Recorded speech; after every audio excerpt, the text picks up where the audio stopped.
Halo sahabat PPG, selamat siang. Dengan saya Melda Afrianti Saragi, PPG Prajabatan Biologi B Universitas Negeri Medan 2022. Di sini saya akan membahas tentang Pendidikan Nasional Indonesia. Bagaimana sejarah perjalanan Pendidikan Nasional Indonesia? Perjalanan Pendidikan Nasional di Indonesia.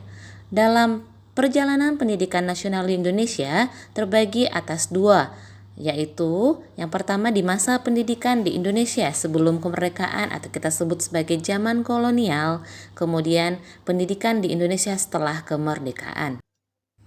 Adapun yang menjadi rangkuman perjalanan pendidikan nasional di Indonesia, yang pertama pendidikan di Indonesia sebelum kemerdekaan dan setelah kemerdekaan. Beberapa negara yang berpengaruh terhadap perkembangan pendidikan di Indonesia yakni pada pendidikan pada masa Belanda. Sekolah pertama di Ambon didirikan oleh VOC pada tahun 1607. Pembelajaran yang diberikan yaitu membaca, menulis, dan sembahyang. Pendidikan yang dilakukan pada zaman kolonial terpaku terhadap ideologi bangsa Belanda itu sendiri. Kemudian, pendidikan pada masa Jepang, di mana jangka waktu yang cukup pendek yakni dari 17 Maret 1942 sampai dengan 17 Agustus 1945. Jepang juga memberikan pendidikan di Indonesia dengan tujuan dalam berperang. Kemudian, pada fase setelah merdeka, di sini terbentuk panitia yang menyarankan agar wajib sekolah yang dilaksanakan secara bertahap.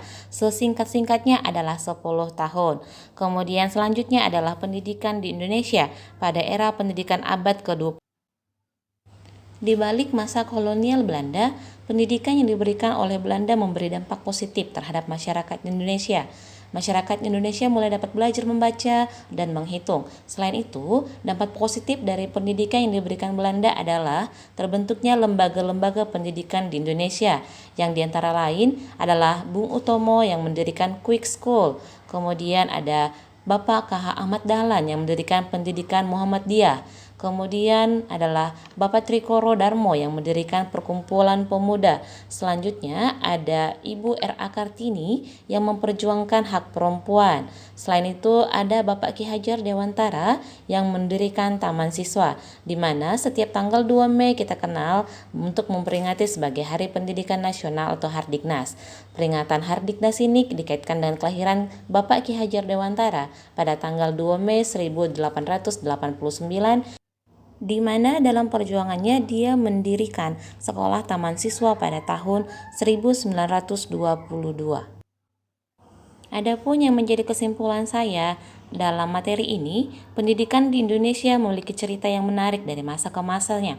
Sejarah pendidikan di Indonesia di masa lampau hingga sekarang memberikan kita gambaran bahwa dalam bentuk apapun pendidikan itu tetaplah penting dalam membentuk karakter pribadi kita. Walaupun sistem penerapannya berbeda-beda, tetapi pendidikan memiliki kesamaan tujuan, di mana mulai dari pendidikan keagamaan, pendidikan karena penjajah hingga pendidikan pasca kemerdekaan. Setiap masa wajib mengalami perubahan sesuai dengan kebutuhan bangsa di masa itu dan mampu menjawab tantangan di masa yang akan datang.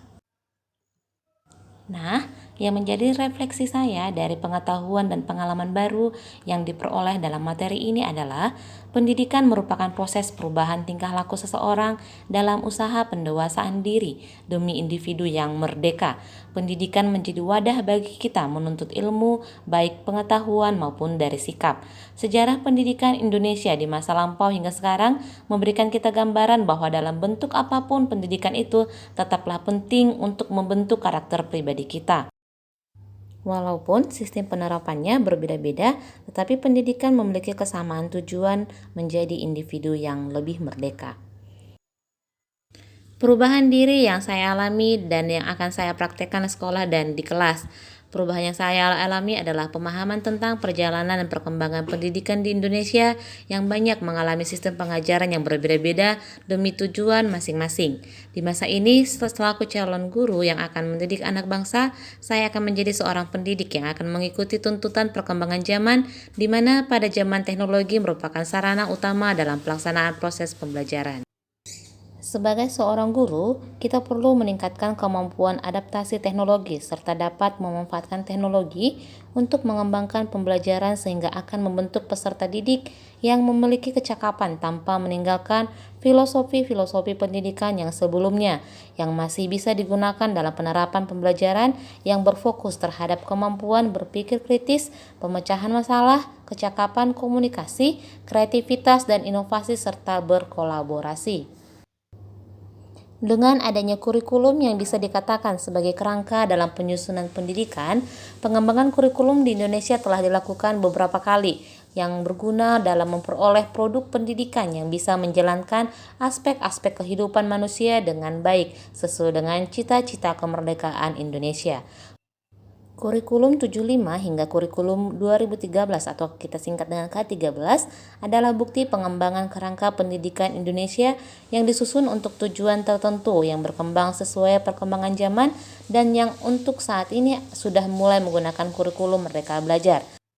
Dalam praktik di sekolah, sebagai guru saya akan tetap belajar dan melakukan penerapan kurikulum yang berlaku demi tujuan kurikulum Merdeka. Demikian yang dapat saya sampaikan mengenai pendidikan nasional di Indonesia. Mohon maaf jika ada tutur salah kata yang saya sampaikan. Terima kasih, semoga bermanfaat. Merdeka!